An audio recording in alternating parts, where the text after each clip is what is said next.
Hi, my name is Sam with turn1magic.com, and today we're doing our first episode of Cube Class, Cube Corner. I don't really know the name that we're going to go for. I don't really want to bite the professor's style, but I like alliteration, so we're kind of at an impasse right now. We'll figure it out. Either way, what we're going to do with this series is look at cards that new players may not fully understand why they're powerful, why they're next to cards like Ancestral Recall or Black Lotus. You know, they might look at these cards and go, okay, I understand this card's good, or I've heard of this card, or my friends have talked about this card, but I don't get it. I don't see it.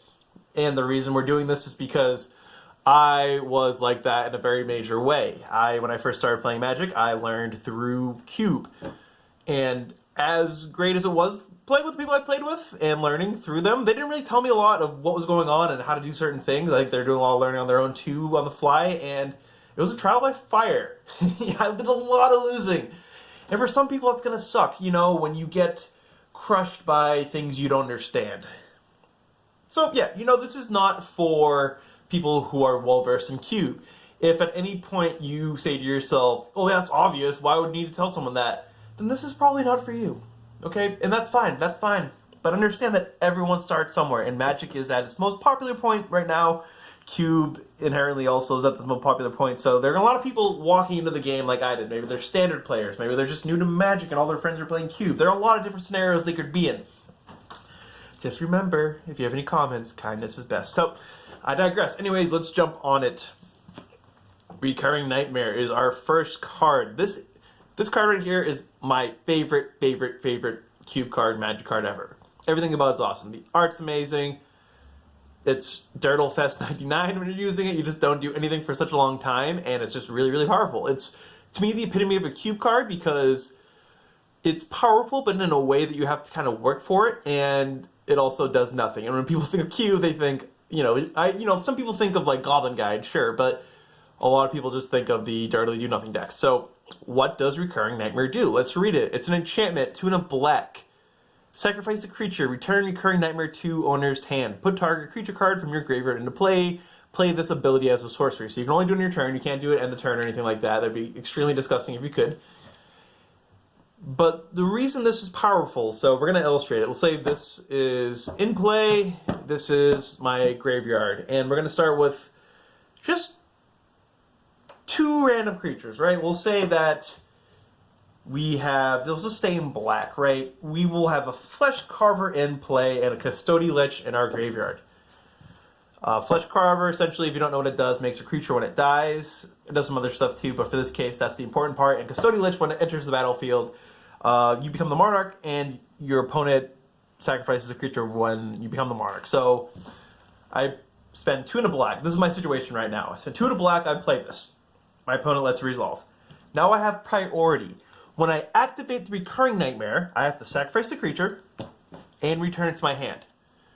So the important part of that is that when I activate this card, when the ability goes in the stack, this card's already dead. And the way more important part, Recurring Nightmare is already in my hand. That means there's no chance to naturalize it, there's no chance to Reclamation Sage it, there's no chance to, if you were doing like Aether Vial or something, there's just no opportunity if you do it right away to remove the Recurring Nightmare. That's really strong, because when you have the mana to get the ball rolling, you have a situation like this where for 2 and a black, I just got an Intimidated creature, it must be at least a 2/2, I have a Custody Lich in play, and those triggers are going on, and now I have this back in my hand. If I had 6 mana, I could do it again, and set up for the next turn, where we do some fun stuff, and then I bring Custody Lich back, or other options. So, what is the first main aspect? You need to get creatures into your graveyard. Things can just die, that's always possible, but at the same time, there are also things like Survival of the Fittest. This is a really good card with Recurring Nightmare, because you discard a creature card to find another one. You can kind of chain through it as you go along. It turns on your Recurring Nightmare, so once you play a creature, you can just get it going. Pardon that. And then you're just good to go. There's also, plenty of discard outlets. Pack Rat, Smuggler's Copter, Jace, Friend's Prodigy. And then, of course, in black, you want your tutors, too. Since this is, probably the most important card in any deck it's in, other than maybe power or whatever, you do want ways to find it. I mean, your deck can work, but if you have to naturally draw into your Recurring Nightmare, it's not as powerful as getting it with a tutor. Now, tutors don't go in every deck. I wouldn't put it into a Rakdos aggro deck, for example, even though there's black in those colors, but when you have high impact engine cards like Recurring Nightmare, these cards go up in value quite a bit. So we have our discard outlets if they're not just killing our creatures. So let's just illustrate some options. We've already seen the black options, right? We have the Custodian Lich. We also have things like Ravenous Chupacabra, Necrotal, Grave Titan makes a bunch of tokens when it comes into play, when you switch it back and forth. We have options in blue. We have things like the Weak Omen Speaker, I can't find my Mana Ward in my pile of cards right now, so Aether Adept, Seagate Oracle, Phyrexian Metamorph, Phantasmal Lich if you have a clone, Riftwing Cloudscape. All these cards enter the battlefield and do something. There's also green options, like we have this Satyr Wayfinder. Not a lot of people play it. I think this card's really good, especially go with the Recurring Nightmare, because when it enters the battlefield, you get your lands to play the Recurring Nightmare with, and you get to throw away creatures into the graveyard. So I play this. Let's say we throw away a Deranged Hermit. Now, on my next turn, when I play my Recurring Nightmare, boom, return this back. Now I have a Deranged Hermit in play with 4 tokens. On the next turn, I could either...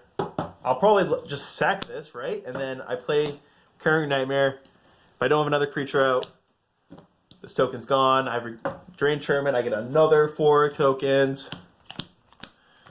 Oh, that's too many. But either way, now I have 7 2/2 squirrels. 3 of them ready to attack on my 5th turn. That's a lot of grind right there. In fact, green-black might be one of the better colors for that reason, because they have a lot of creatures that are pretty good with the enter the battlefield abilities, like Acidic Slime, Primeval Titan, Wall of Blossoms, Hornet Queen, Woodfall Primus to a degree. Sometimes it's awkward with Persist, that is something to note. Eternal Witness, obviously good. Reclamation Sage. There's also red. You have cards like Imperial Recruiter, Find All Your Creatures, Keldon Marauders. Fine, you're doing a lot of damage. It's not the best, but not the worst. Inferno Titan, obviously insane. Do a lot of damage. Zealous Conscripts. You have your white options. Let's get these tokens out of here. You have Hauled Spirit Keeper. Make a million 1/1s. Make a million 3/3s with Blade Splicer. Bring everything back with Reverie. Cloudguard Ranger. 1/1s everywhere. Flicker Wisp. Flip it all over the place. Oh my god, it's so freaking crazy. Oh my god. Okay, so Recurring Nightmare, really, really good, right? Also, we have the artifacts. I got a little crazy there. I got a little crazy. This is the Nightmare, just getting into place. Ah! Okay, my god. Oh, lands, all gone. Oh my god, I got my lands back. Oh my god, 1/1. Sweet. We have multiplayer, multicolor, multi-everything cards. Hostage Taker, blue-black. Oh my god, Dragon Lord Talker, kill all your stuff. Baleful Strix, brown top cards. Voice of Resurgence! Make elementals! I mean, the card is just really, really, really, really good. In fact, it's just making me go crazy, dude! So, I mean, that's the thing. Now, the one thing to note with Recurring Nightmare is you do need to live to the point where you do enough mana to do everything you need to do. So, what is ideal? You want a low curve. You want creatures that can block, that also have those abilities when they enter the battlefield. So, like, a Flicker Wisp might be good for that reason. Open Speaker might be good. Voice Resurgence is obviously good. Baleful Strix is obviously good. You have these plays you can play out turn 2. And you have a Recurring Nightmare that you can play out afterwards to bring these cards back. So, Recurring Nightmare.